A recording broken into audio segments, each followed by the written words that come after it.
Authors. Days passed, the bruise on her skin began to fade, the drift was removed, her body was healing, but her silence, it never broke.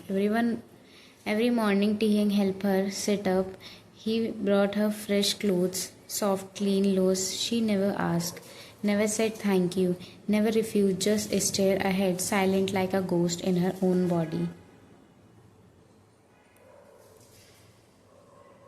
Author. He helped her change, eyes always looking away. He knelt down to put socks on her feet, wiped her hands with a warm towel. Every action slow, careful, full of guilt at mealtime.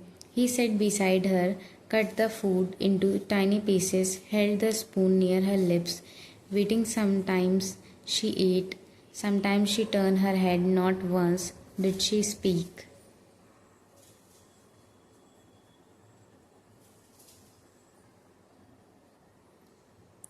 The young voice low, every day the same.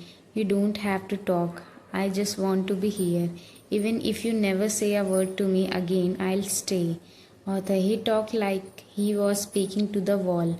No reply, no reaction. Just her sitting quietly staring out the window or at the floor. Her face was expressionless. Not sad, not angry, just blank. At night she lay on the bed. He stayed on the couch. Author. He watched her chest rise and fall slowly, afraid even to breathe too loudly. He no longer saw her as his prisoner. He saw her as the life he shattered one night. While brushing her hair gently, he whispered without looking. Young voice cracking. Do you hate me? No answer, only silence, but silence was better than screams. So he stayed and kept brushing her hair, like maybe, just maybe, one day she speak again. Author. It was another rainy night. The sound of thunder echoed outside the vine hollow, softly against the windows inside the room. The air was still. Vine lay on bed, eyes open, staring at the ceiling. Tiang was asleep on the couch, or so he thought. His back was turned, his breath was slow, calm. But he was not sleeping, he was listening, just in case. Minutes passed.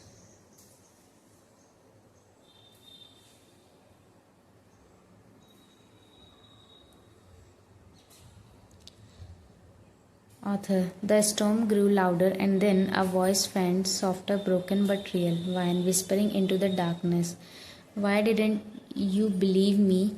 Author. Young eyes snapped open. He didn't move. His throat tightened. Vine voice trembling, barely audible. I tried to stop her. I tried to tell her not to run. I didn't help her. I never would. Her voice cracked. Why did you think I could do this type of things? Author. He turned slowly, afraid to make a sound. She was not looking at him. She was staring at the ceiling, eyes full of pain, but this time tears were falling. He sat up quietly, carefully, did not touch her. He knew she did not want comfort, she wanted truth. The young voice barely holding together. Because I was angry, blinded. I needed someone to blame, and you were close, easy to hurt. He clenched his fist, but I was wrong, so wrong.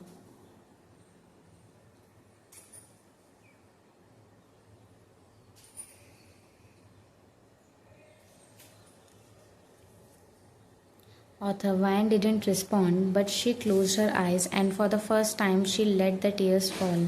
No screams, no pain, just silent tears for everything she had lost. Young watching her from across the room. He didn't speak again, didn't try to fix it, because some pain needed to be heard, because before it could be healed.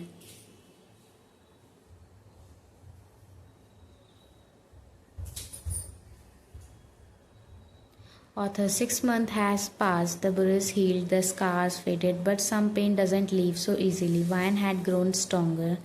She ate, she walked, she even looked at him in his eyes, but she never called his name, and she never smiled. When he was near, he didn't touch her, not once. He stayed quiet, hunted regret, and silenced the monster he used to be, but peace was not forgive, and comfort was not love.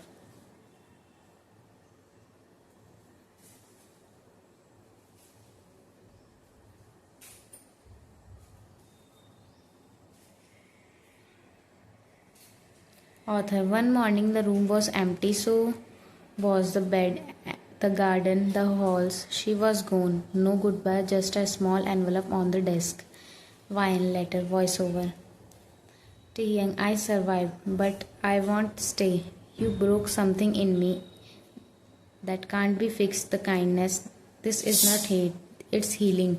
I hope you find peace, but you won't find it in me. Young, by the time you read this, I'll be far away, not because I hate you, but because I finally love myself enough to walk away. When you hurt me in ways I never imagined, but I won't carry the pain forever if you ever respected me. Even a little, please don't try to find me. Let me go. Be with someone kind. Live your life. I just want to peace, and I know now I won't find it here. Author. The paper shook in his hands. His knees gave out. He read the letter again and again and again, but the house stays silent. Author. Tiang read the letter in silence. At first his hands did not move. Then his chest started raising faster, harder.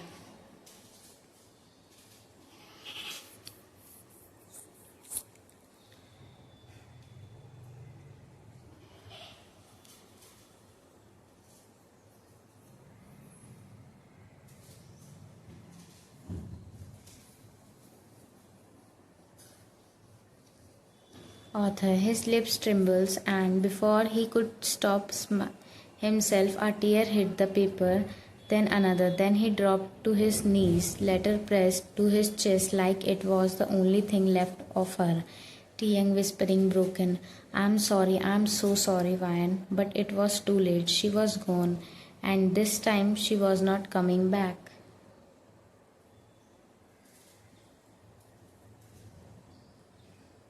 Author. She didn't leave with revenge or anger. She left with her power, her dignity, her name, and Tihyang.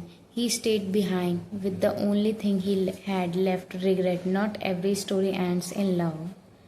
Some ends in strength, and walking away is the loudest thing silence can never ever say.